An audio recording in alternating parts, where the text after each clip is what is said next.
Just in case anyone listening wasn't sure, North London is red, always has been red, always will be red. Occasionally, it might be a lighter shade of red, but it will remain red. We're back. What a good weekend. We're going to start off with the result that put a smile on Uncle Righty's face. It got all of us laughing and shouting and left Harry Kane wondering whether he should have tried a bit harder to escape his personal prison. Of course, it's a North London derby. Craig, how did you feel with that result? I was ecstatic. Like when we got the first goal, and then we got the second goal, then we got the third goal. I thought, no, the way how we played, it's the way how we played the game. It's the best game I've seen us play in a long, long time. Pre-Wenger, I think when the last game we played at World was against Man United a couple of seasons ago, when we battered them 3-0 at home, and we scored like in 18 minutes. We scored 3 goals in 18 minutes. I think this is the benchmark for us to do for this season. We have to continue playing. If we can keep the players fit, continue playing the way how we played. Aubameyang was hungry. Saka was on his game. Smith Rowe was on his game. Odegaard, the whole team. There's nobody in the team that had a poor performance. Everyone was on their game, and it was great to watch. And I guess for you, Matthew, like looking at the game, and I know like in the preview we talked about how it could be tight. Did you say you thought Arsenal would win? I did. Yeah. So looking at the game, obviously the goals, like all of Arsenal's goals came in the first half. Very quick, fast start. I like the intensity and tempo. How was it watching it for you as a rival fan? You know, two London clubs that you have to face. You think you've played them both already this season? We have played them both already this season. How did you feel about the game? I didn't know Arsenal had a cricket team in the first half. At least that's for damn sure. I mean, this could have been a cricket score in the first half. I watched the highlights. And I was like, I was blown away with what I saw. I was thoroughly impressed, and I just said that before. You're not an 8th place team. You're a top 6 going for a top 4 team. And seeing now that he has all his players there that he wants, and I think that I had a discussion with my brother, the players that played the best were his players, all turning up. We saw Aubameyang get back on the score sheet, Smith Rowe on the score sheet, Saka back on the score sheet. And we just said before, this could have been like a cricket score. It could have been more. I feel like after the first 2 games, I was like, it's Burnley and it's Norwich. So it's like a professional courtesy that you beat those kind of teams. No disrespect to any of those fans of those other teams. I'm sorry, but I know it's the Premier League. It's a harsh, harsh world. This was the game where it was all going to be kind of set the stage for, where it's a North London derby. Form can go out the window. You never know who's going to turn up. But then again, Tottenham have been on a bit of a slump. 2 3-0 losses back-to-back, but for Son not reading the script, probably would have been another 3-0 again, maybe even a little bit more. So I'm going to say for this now, Mikel Arteta has, given himself some time after not just an excellent result, but the performance as well of a lot of the players just digging deep and fight and understanding what this fixture means to all the diehard Arsenal fans from currently to in the past. Like, it was a great thing to watch for you guys anyway, to finally get that monkey off your back. And now look, you're above them in the table after when there was all this coming after the first few games. So yeah, it's been quite a good turnaround from you. So yeah, very impressive game. No, definitely. I think for me, one of the things that really stood out from watching the game is that you could see that this is an Arsenal team who are fully behind the manager. All the players, like the players that came off the bench, they were all fully bought into what he wants to do. I know earlier in the season we were a bit concerned about the trend of what we were seeing. I know he's been saying for a long time when he gets his players, judge us afresh. Edu said the same thing. Judge it as a brand new season. Well, not a season, but like judge us now. We have the players we need to have. And even how he's communicating in press conferences, just looking around the energy. Like for me, one of the things that stood out for me is when we had a block at the back and Aaron Ramsey was immediately up on his feet, patting his defender. Actually, no, it's when it's the save he made. That wonder save when Lucas Moura had a shot, it got deflected, and it is just like it's about to loop over his head. He just gets his fingertips to it and pushes it onto the bar. Like he scored that, and then it gets cleared away for a corner. And I think it was Ben White was trying to get him to, because he was so pumped up, he was like running out to the middle of the goal saying, "Hey, close him down!" And Ben White's like, "Yo, chill, we got a corner, like calm down." He's proper like fired up. I just like the fact that you can see throughout the whole team, everyone's fully committed and fully bought in. For you, Craig, like, does this, like, it's early days. Let's not put it aside. But beating Spurs is always fun. Thrashing them when they were top of the table a few games ago is a delight. Love it. Do you see some positive signs for Arsenal now going forward where it may slowly change your opinion on whether Arteta should be given more time to sort of see this project out? Well, I feel that basically he asked for more time. He asked for the money for the new players. He got all the players that he needed. I can see what he's building something here. I feel that let's see if we can go on a good run now. We've gone through our little storm that we had. We lost the first 3 games, and now we're picking up good form and good momentum now. I know we're having an international break coming up soon, and that's gonna kind of stop us from getting that rhythm. But hopefully sooner or later we continue the same way how we're playing now. And if we can build on a good 20-30 game run where we win most of our games, our big games, because we haven't got no European football this season, so we've got more time to recover from matches. So I thought if we can do that, we can go on a good run. I think we can do well. Yeah, I'm really looking at it optimistically. I mean, the big game coming up at the weekend against Brighton, we'll kind of jump into previewing that now. I think this is going to be the game now where it really sets a marker as to what we're going to do, because they had a very, very eventful game against Palace. A game where, if we're being honest, Crystal Palace should be disappointed. That's only a draw. Very. Because they played. I think both teams had very good, strong spells. I think it was quite an even game. I think Palace had a lot more chances, attacking moments, but it felt quite even on the whole. But definitely a game that they shouldn't really walk. I mean, they both had the same number of shots, 8 shots each, 3 shots on target for Palace, 4 on target for Brighton. I think the shots on target issue is going to be a thing for Palace where they need to kind of up that.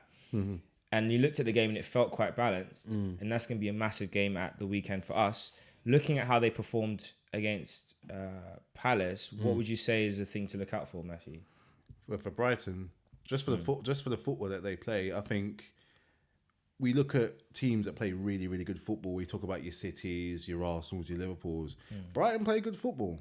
They got a really good style of football, very enjoyable to watch, with players you wouldn't normally be, pushing down doors necessarily by their shirt, maybe for the odd 1 or 2. I think that's gonna be your biggest issue, because you said yourself that say if it doesn't work with Arteta, you'd happily have Graham Potter because his experience. He has been in Europe. I think it was it Ostersund? Ostersund, yeah. Ostersund, he played in the Europa League. Yeah. So he's familiar with that kind of standard of football. Should you guys make it to the next level end of the season, I see how it goes. They've got some decent players in there. I know we've got Yves Bissouma is the most obvious candidate to go with. Fantastic player. How he didn't get picked up by a big club this season, I do not know. But I think if he has another good season, he will. He really will. Got good defence. I think it's Shane Duffy and Lewis Dunk. Lewis Dunk. Dan Burn. Dan Burn. Lewis Dunk. We nearly went. I think we nearly went after him at one point. So someone like that wants him. And Shane Duffy had a spell at Celtic. Yeah, he didn't have a good spell at Celtic. Didn't have a good spell at Celtic, but so far he's having quite a good season here already. Obviously, then there's the elephant in the room. I know for you guys personally, which is Mr. Neil Mope. Yeah, I had to put it in there. He's a wind up, but he is quite he's a half decent player who can get a goal. I think was it Trossard, Danny Welbeck, Danny Welbeck as well, kind of Premier League experience, Premier League winner, FA Cup winner, roll back the years, the mentality, and you got Lallana as one of Premier League and Champions League. Adam Lallana as well. I mean, they've kind of picked quite wisely where where a club will go for like an ex big time pro. They've kind of done that quite wisely because it worked for them last year. They managed to survive, and they've still got years on them. It's just injuries kind of like holding them back because I think Welbeck's not even 30 yet. No, he's 30. He's 30 now. Yeah. He's 30 now. I think he's 31. But he's got. I mean, if Vardy can do it, if Lewandowski can do it, and if Aubameyang can do it, I'm not saying he's at their level, but if as long as he just stays fit, he can chip in with a goal. Lallana as well recently come up with Champions League and Premier League winners medals as well. So they've got a good balance of experience as well as like youthful, exciting players who can learn along the game, and of course that big anchor in the middle in Bissouma is going to be a very interesting match against your players. Plus they got rid of their number one Matt Ryan, but that's okay. They got he don't play anymore. He don't play anymore. He's not even at the club anymore. He's left. He's left. And but that Sanchez guy is not doing too bad. I mean, at one point, had they won, they would have been top. So clearly, at this moment in time, right now, they're doing something good. This looks like, since having that resurgence for the last few results, unbeaten in the last 3 games, this could be your biggest game. Definitely. Because you do have a history. You do have a bit of a history against them. I mean, up until last season, you didn't actually beat them. So, and now, and right now, at the moment, right now, they're going in the right direction. So, It's true. this could be a Banana slip. juicy game. This could be It's real definitely juicy the game. one where you look at it and think, okay, we need to definitely capitalize it and get those 3 points. I think looking at the game, I think there's a lot of things that we can definitely exploit from the match. I think Crystal Palace showed that with good combination. Like, I think they got in a lot down the sides against them. A lot of good combination play. Zaha was on it. I look at Wilfried Zaha and I feel like someone needs to take him. He needs to move to the next level for a club. I think he deserves one more chance at a top 4, top 6. How old is he now? Like 28, 29 now, isn't it? 28. 29, I think, heading towards 30. He needs to be in Europe. Even if it's like Europa League, he needs to be there. I think he could go to a club like an Ajax, or maybe even maybe a French team he could go to, maybe even Spain or maybe Germany. I think he's got the ability. He's definitely got the. I always thought that before Pepe, because Arsenal were linked with him or Nicolas Pepe, so it was either one or the other. Emery wanted Zaha, and the club chose Pepe.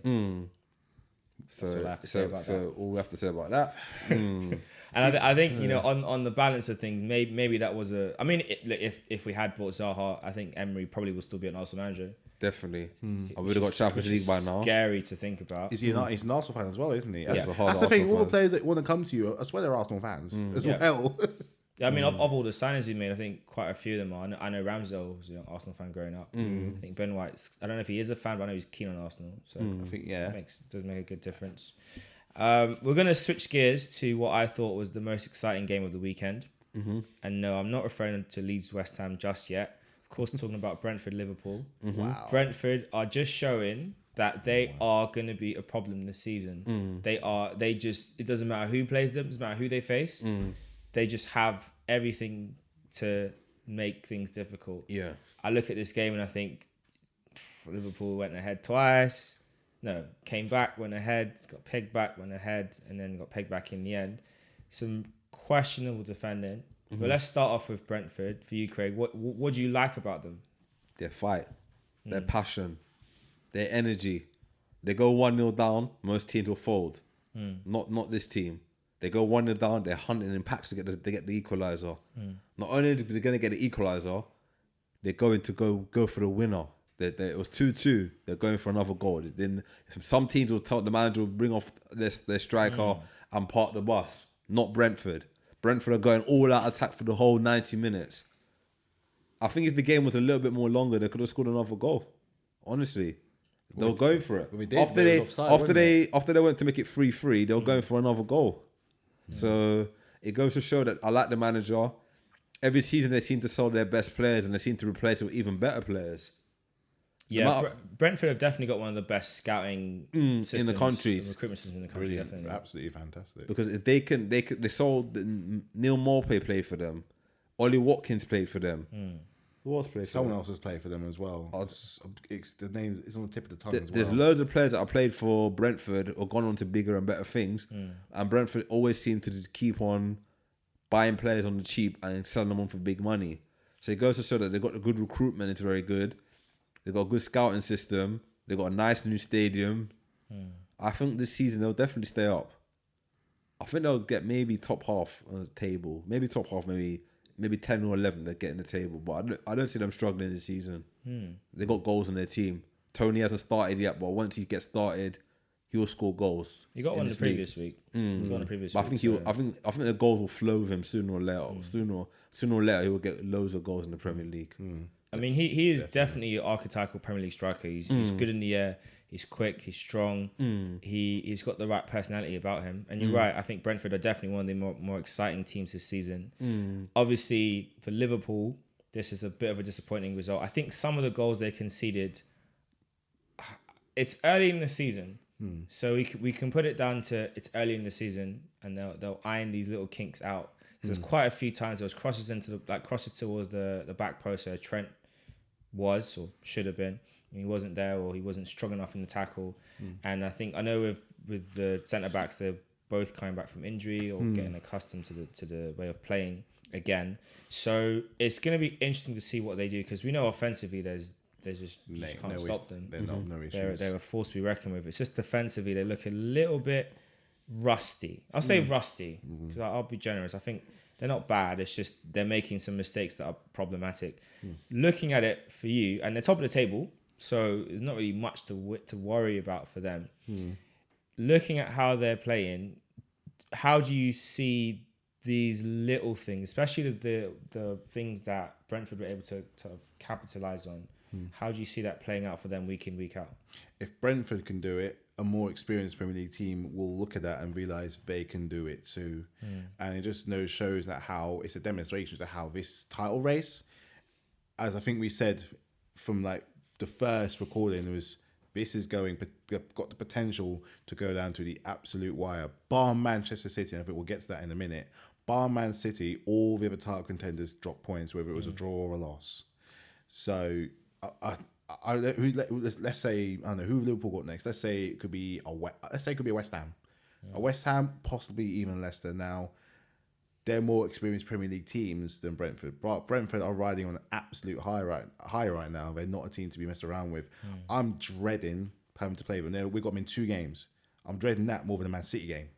And we lost that game, and we're playing at their ground, and it's London. So I'll talk more about that. I'm breaking that.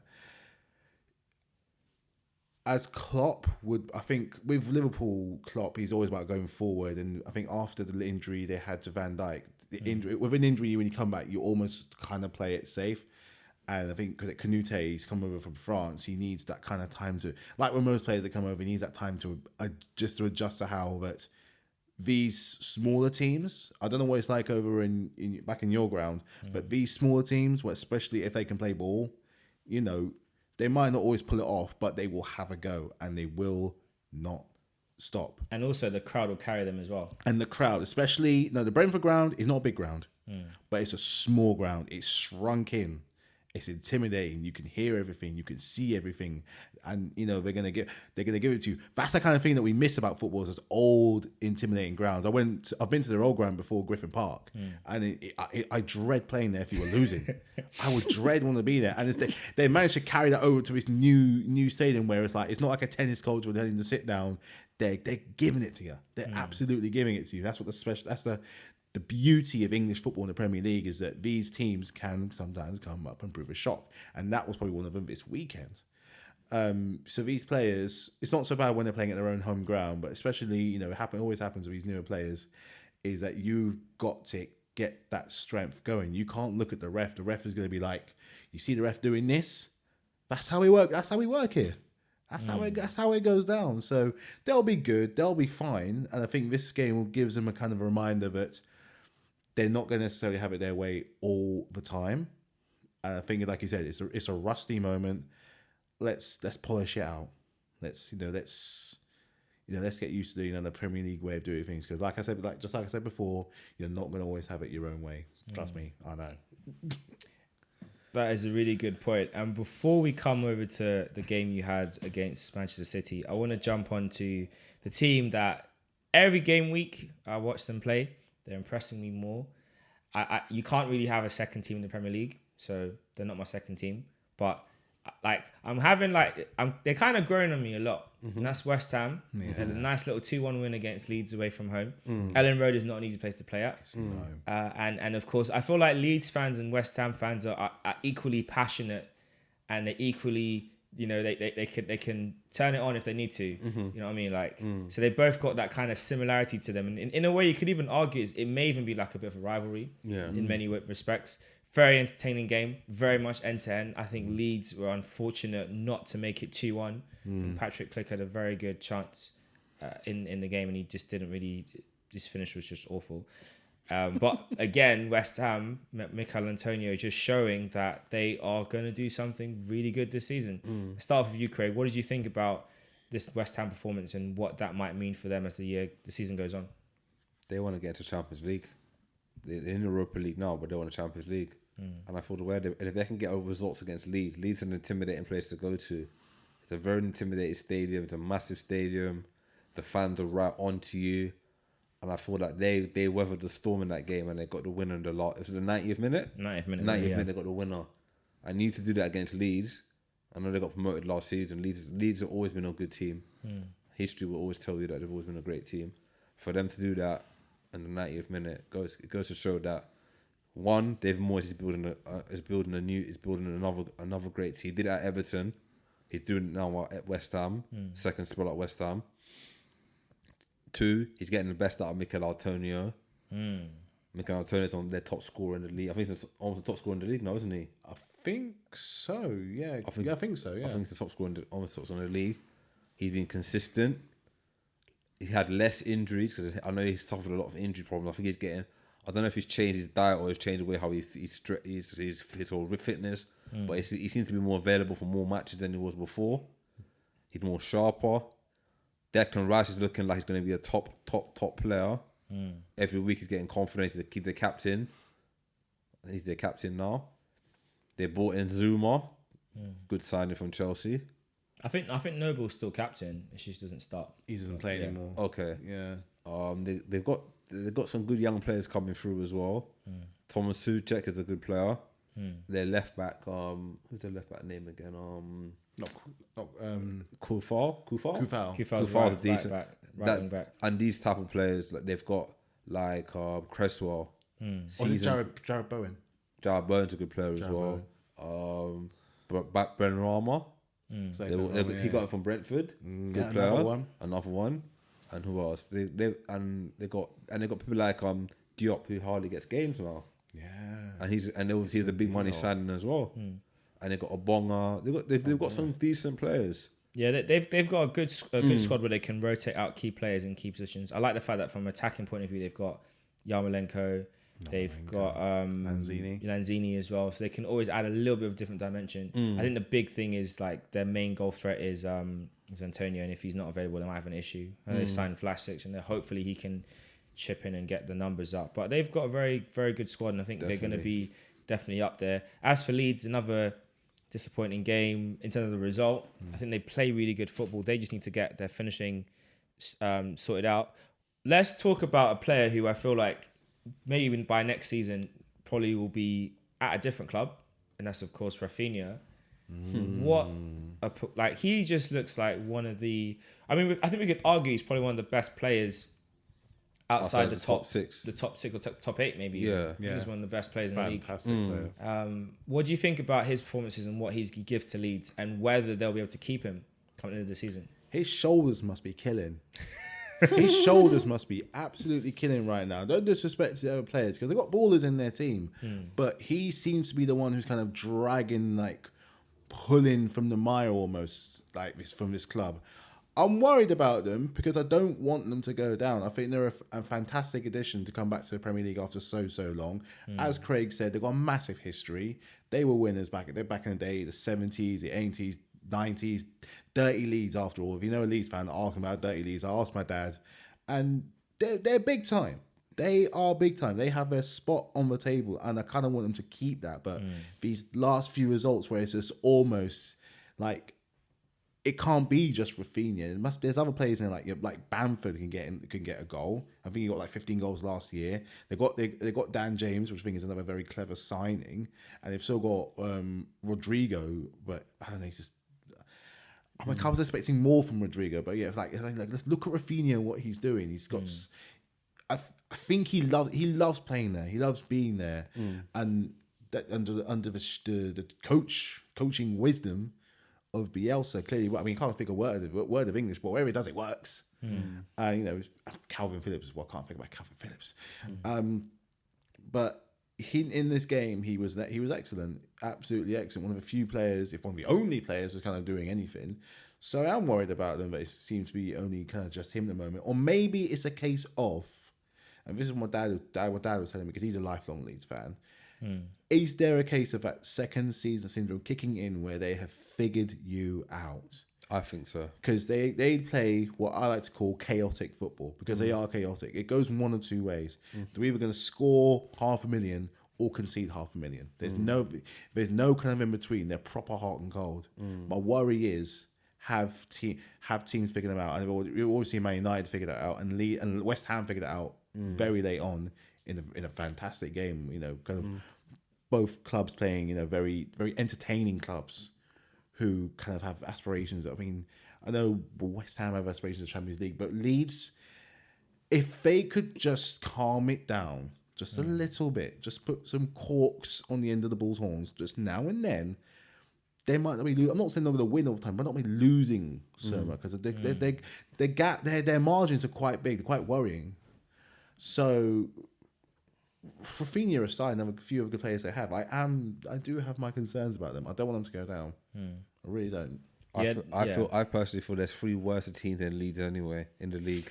So It's way worse team. Yeah, but I think there's 3 worse teams than Leeds in the league. So I don't think Leeds fans have to worry too much. But I think if by Christmas, if they're not picking up enough points, then you start to worry a little bit. Yeah. you always find a way to chuck in your Burnley slander. Man. Always. Oh gosh. Oh, man. I didn't even name any teams. I just said there's 3 worse teams than Leeds in the league. No, you're in there, aren't they? Huh? Yeah, Burnley are in there, aren't they? Wink, wink. Oh gosh. Wow. All right, we'll put Leeds aside and then need to sort of go on a good run of games. We'll switch over to, of course, South London, the other London team, Chelsea.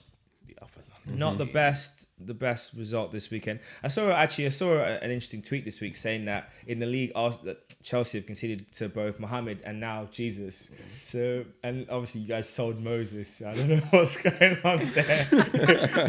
Maybe you might want to bring him back in January. But yeah, I mean, I ain't even mad at that. The thing with this game that I think frustrated me a little bit, like watching it as a neutral, it was very boring. It was just like very, very like 2 teams who were playing in low blocks off the ball. So Chelsea had a low block, and then City were doing their usual press, but there wasn't really much like flair and excitement. The only excitement came when you guys counter-attacked a few times and almost got in, but for a better pass from Werner or a better swing of the boot by Lukaku, and the defender wasn't quite there, you might have got a goal. But I guess for you, looking back at the game, what would you say was one of the things that really stood out to you, Matthew? 2 things. Gabriel, Jesus. So you probably might know that I've given him a touch stick lately since we started doing this. I think we all give him stick. I think we've been giving him stick, but the egg's quite big on my face, the foot's in the mouth. And I did have a dessert on Sunday. It wasn't apple pie, but it was humble pie. So I had to eat that a bit, because the one player I've been giving a bit of jip is him, and who of course scored was him. Luckily he did, because I was actually falling asleep halfway through the game. So a goal, something had to happen to the point that I was like, wake up. I was disappointed. I was saying on Friday before, I'm going in expecting the bare minimum draw, because that seems like it kind of seems like a fairish result to justify the title push that we're having and where we are at the moment. Coming off a fantastic victory from Spurs to then do that, and then we now had a difficult game midweek with Villa and penalties in the Carabao Cup. I did expect more. It wasn't a result I even comprehended, but that's what's going to make this title race very, very interesting. Not a great performance. I do think that Pep was, after losing 3 times on the bounce against this man, I think he really kind of needed it. And him playing it the way he did kind of worked into his hands. It was such a City goal that just came from all that time and press and nothing, and it comes up. They were the better team. I can't really, say any more than that. But it is... Yeah, I was annoyed. The only thing that saved my grace was that Man United also lost. So I was like, it's bittersweet, bit of melancholy. I thought, so rough with the smooth. So I thought, you know what? I'm not gonna let it ruin my weekend. I'm gonna be fine. It was a bit of a dry toast of a match. I can't really reveal that much of it because it was just that bad. Like it was like that's what kind of worries me as well. And what I've said before in the past is that the worry is sometimes with Tuchel is the one of the criticisms I have is we don't want to seem to kill games too much, but we've got all this talent on the pitch that can score a goal, like like Havertz, like Werner, like Lukaku, like Mount, and let's not forget our players that don't play that often, like your Pulisic, Ziyech. You got goals coming from the likes of Alonso, Chilwell, Reece James. We got goals from our players. Tottenham game, 3 players that scored weren't even forwards. So we've got the goals are there. It's just come on. Even if it means overkill, send out the statement that we mean business. We want this title. But for whatever it was, it didn't work. And then we lost again. Of course, we lost again last night. Are we on a bit of a barren run? I hope not. We got Southampton next, and Southampton can be a bit of a stick in the mud. So, I mean, I think we will win, but it's a few things I do want to see. More goals for a kickoff, to be honest. So, yeah, I think one of the interesting things with Thomas Tuchel as a manager is that when he was at Dortmund and at PSG, he played very attacking football, very exciting football. And I guess the concern, it's almost like a double-edged sword thing. So because of the Champions League win and the run you guys had, he worked out a system that works really well. It's very effective. And maybe this season in the league, he's brought too much into it. And maybe there's some room where he does need to adapt it. I guess for you, Craig, as a neutral watching this game, watching how Chelsea played, do you think the lack of flair in their football, is that something he needs to address? Or do you feel like what he's doing is working, these are a couple of blips and they'll correct itself as the weeks go on? Well, I feel that basically I think he got tactically outfought by Guardiola. I think the best player on the pitch for Man City on Saturday was Bernardo Silva. I was watching highlights and I watched how even defensive, he was defending more than he ever had in the whole of his defending was like 3% defending. Before it was only 1%. So he was defending more, making headers, clearances, blocks. Rodri was playing very well in that game as well. So I feel that maybe he got tactically outdone. I still think Chelsea, like if they wanted to, as Matthew said, they can go out and spank a team at 6 or 7-0. They got the players Comfortably. They got the players. I feel sometimes maybe his tactics are a bit too rigid for them. Like sometimes he like a bit like when Arteta before we started doing okay. It's like he doesn't let his team off the break. Like I think if he lets his team off the break and say go all out attack, because we got the defenders. You got Rudiger, you got Thiago Silva, you got Christensen. So you got Reece James, you got Aspilicueta, and you got Kante sitting at the front. So you got all them players that can defend, and you can tell the rest of the players just go out and attack and score as much goals as you want. So I feel he can do it, but I feel he just has to be more confident with his players and tell them, you know what, certain games we're 1-0 up. Let's go and score 3 or 4 more. As Matthew says, send a statement out to the league that we mean business. I just had a thought there when you were talking about being rigid. Could you imagine in a world if you had all those players that Chelsea had, but Marcelo Bielsa was manager? Hey. Well, could you imagine? I can imagine that. I thought if he was manager of Chelsea with all them players, it'll either be Chelsea will either win 7-0 or they'll lose 7-0. Oh, you have to laugh at it sometimes. It's like if you had all those players, he'll tell the right back to go up front. He'll tell the left back go up front. He'll tell the midfielders he'll just tell all the players to go up front. No, Mendy be doing headers. Mendy be doing headers, doing tiki taka. Could you actually imagine? Someone in FIFA has got to make that. It's out tomorrow. Yeah. Someone please make this happen. Please, I'll all out. Have the Bielsa tactic. All out attack. All out attack.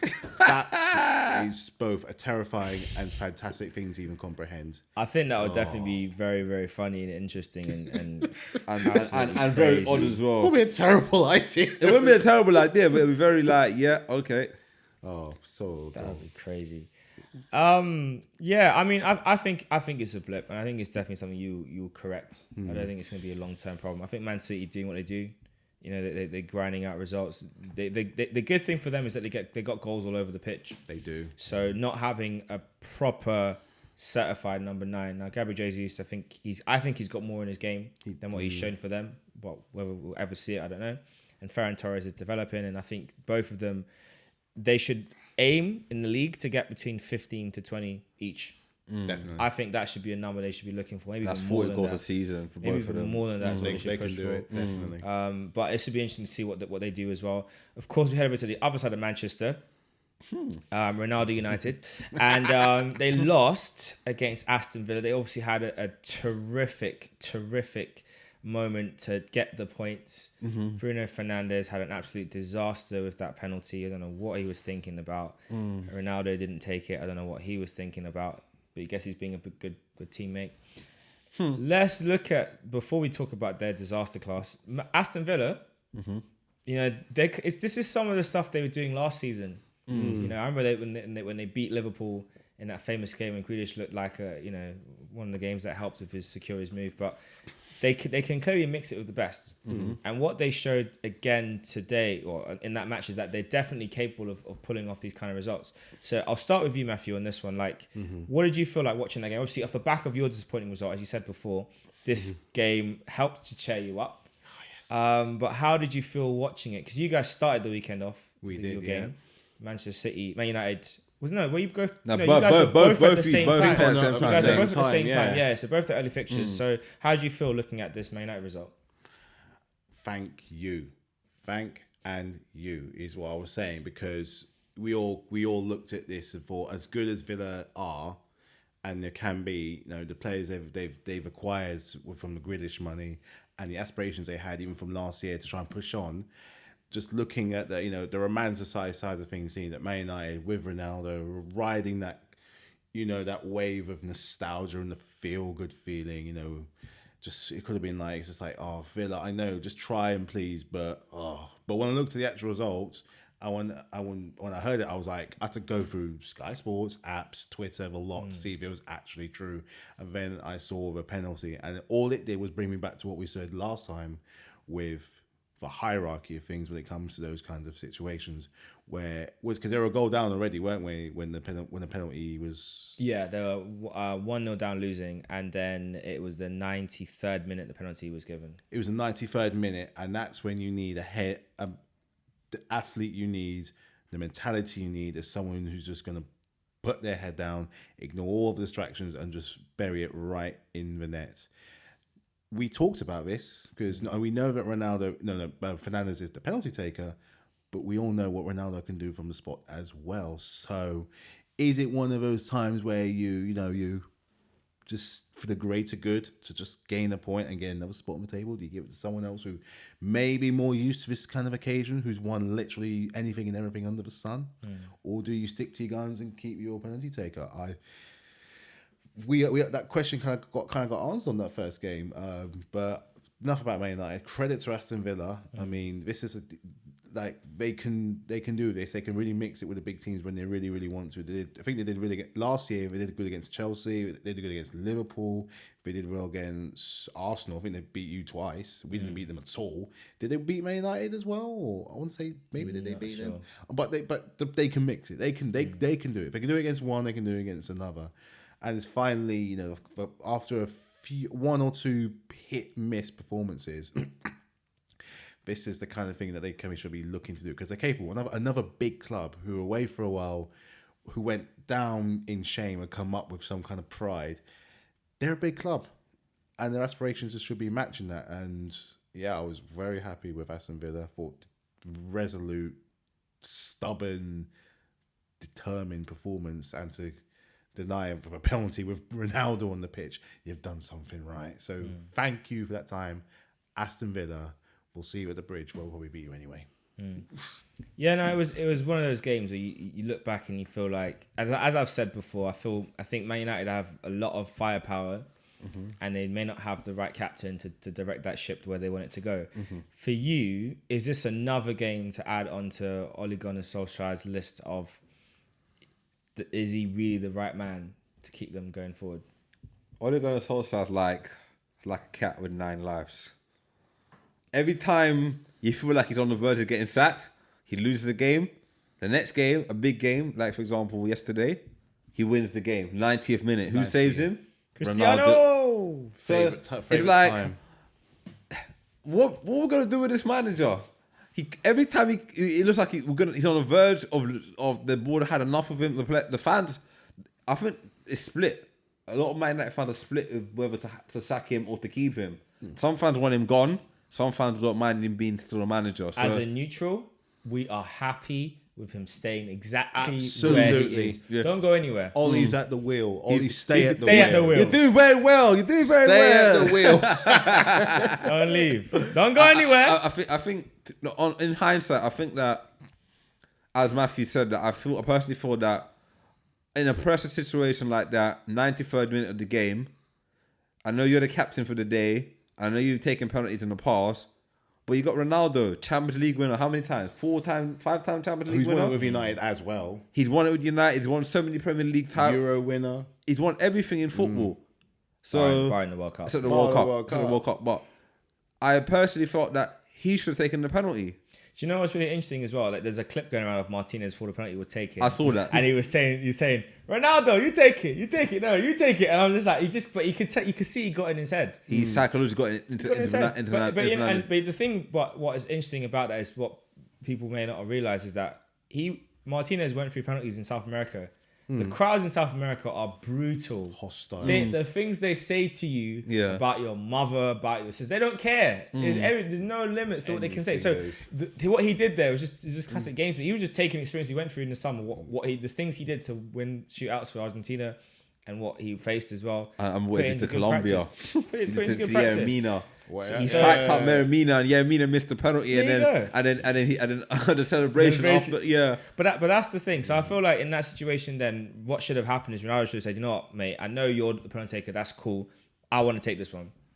But he did the right thing from a team perspective of not doing that. Yeah. But let's be honest, he should have just taken that ball, just stuck it away, and then they talk about it next week. Was Bruno captain that day? Bruno was captain because Maguire was injured. So Bruno, as that's the thing when you are the captain to make that difficult choice of like you could go one or two ways. Maguire came off ways. injured. He started the game. Did he start the game? Yeah, Maguire was only came off. Oh, he's Fernando injured. got made Okay. captain. That's a difficult choice, but that's what difficult choices you got to make. Of being like, I could take all the glory, or I can give it to someone who can do a better job than me. That's where real leadership qualities go. Because if you know that you're a penalty taker, but you know someone else maybe could be better than you to take a penalty in a high pressure situation. If I was in that situation, I would give it to if I was playing in that situation, I know I'm the penalty taker, I'm the captain, and I know it's a big pressure penalty. I know maybe I could score, or maybe I could not score. I say not Ronaldo, and I had someone like Ronaldo in my team. I say Ronaldo, here's the ball, would give us a point. This could be the game. This week of the game. This could be the Because game. you never and, know, there could be another situation like this again, and then because you never gave Ronaldo the penalty last time, it could cause a little bit of friction. Maybe it did cause friction after the game. We don't know behind the scenes. Maybe it did. But this could be it's things like this that at the business end of the Premier League. Let's say it's March. Let's say this could be one of those times that it could have cost them just by a couple of points. The league title could be lost by a couple of points, as you said. Never know. That point against Villa could have got you the one in the league because you were being selfish and not thinking for yourself, thinking about yourself and not thinking about the team. It kind of cost you the league, so it goes to show. It's going to be interesting. It's going to be very interesting. I guess one question to add on top of that, I'll jump to you with this one, Matthew, is like, do you feel like Man United are now too reliant on Ronaldo? Lately, they have been. Lately, they really, really have been because they get kind of like drowned in with this whole thing of him returning. You know, it wasn't really that. It was a big shock when he came back. But at the end of the day, it is Ronaldo who brings so much experience and winning mentality and leadership and mindset. But if you look at them lately, like if he's not scoring, who is? Who is? I mean, I know that he's not the only player that has scored for them. Other players have scored, but it's like you got an eight. You got let's be brutally honest about this with him. Yes, he's Ronaldo. He's playing like a 20-year-old. He is still 36.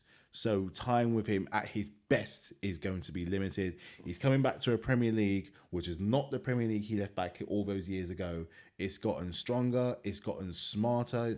Ideas travel. So you'll go to a club like even like a Brentford or something, or Wolves or a Leicester. Even if you're going to win, you're going to spend all your energy trying to get past past that defense and that midfield. They it's changed so much since then. He will be effective. He's going to be absolutely fine, but for how long? How long? And one bad injury, you never know. It can go really, really wrong. And even then, if he gets injured, yes, you got Cavani, and he's what 30 what now? 35. He's like 35. Yeah. Again, still very, very effective. 34, 35, I think he is. But for a title push, you need someone that's going to be there for the long game. I mean, I want to talk long game. I'm talking at least a few years, you know? And as good as both those pros are, very experienced, very decorated, around Europe, Premier League 2021, 2022 is a different creature altogether. I mean, who'd have thought right now the team that could threaten for the top at the moment is Brighton. And that Brentford almost had Liverpool's number. So it just goes to show, never mind the big teams, it's those teams there as well. But yeah, they still got players like Rashford to come back, and Sancho still got to try and get used to the Premier League. But they have to remember that, what Ollie needs to realise is there are other, you've got other fantastic players in your team. Learn to utilise them to their full ability, and that's going to... his title push should probably be the easiest because he's got the players, the tools there to do it. So, as much as I know you're excited about having Ronaldo, you are Manchester United, not Ronaldo United. And let me just chip in something. I also think that Greenwood was scoring goals. Scoring goals before. And all of a sudden, his goals are kind of dried up a little bit. I know it's only been a couple of games, so obviously he's still young, he's still developing, but he was scoring all the goals for United at the start of the season. And all that's kind of stopped. So hopefully he can get back into form again and get some goals again. Great little player he is, yeah. He's a very good player. Yeah, it's definitely going to be interesting what happens with them. I think that's something they're going to have to resolve very quickly. And think looking ahead to the weekend, we've got a couple of standout games coming up. We've got obviously Liverpool City on Sunday. What are we thinking? City win or Liverpool win? It's at Anfield. I think draw. United at Anfield, I'm going to go with Liverpool, but I'm going to go for a 2-1. 2-1 Liverpool win. I think it's going to be close, but I think Salah and Mane are going to are going to cook Pep. And they're riding on absolute madness right now. They're scoring for fun. Wolves Newcastle, bottom of the table wonder clash. I'm going At Newcastle. Wolves. Newcastle. I'm going to go Wolves. Wolves win. And the last game I'm going to pick out of all these fixtures, Man United Everton at home. Old Trafford. At Old Trafford. It's the first game of the weekend. Man United. Go on. It could be a draw. Man United or Everton. No, I'm going Man United because Everton lost a couple of their players for injury, so I think Man United. Calvert-Lewin is still injured. I think Richarlison's still injured, so they're missing that. And Pickford, is Pickford back from injury now? He's in England squads. I don't know. He was injured the last game. I think it was who's that keeper's name again? Begovic was playing the last couple of games. Begovic, yeah. Didn't they have Stecklenburg? No, there was. They had Stecklenburg, but he left a long Years time. ago, Yeah. I've just cussed him just now, but I'm gonna go Man United as well. No, Pickford played the last game. Played the last game. Yeah. I think Man United will win. I'm going for an Everton win. Go on, man. I'm going to Everton win. Benitez versus Ole, yeah. I just think I just feel like they're just in a bit of a weird cycle, and I think I think Everton will do the job. All right, I think we'll call it a day. As I said at the start, we'll end it in the same vein that we started with. North London is red. It'll always be red, and it will remain red. Red See you guys Arsenal. again soon for our next one. Peace. Peace.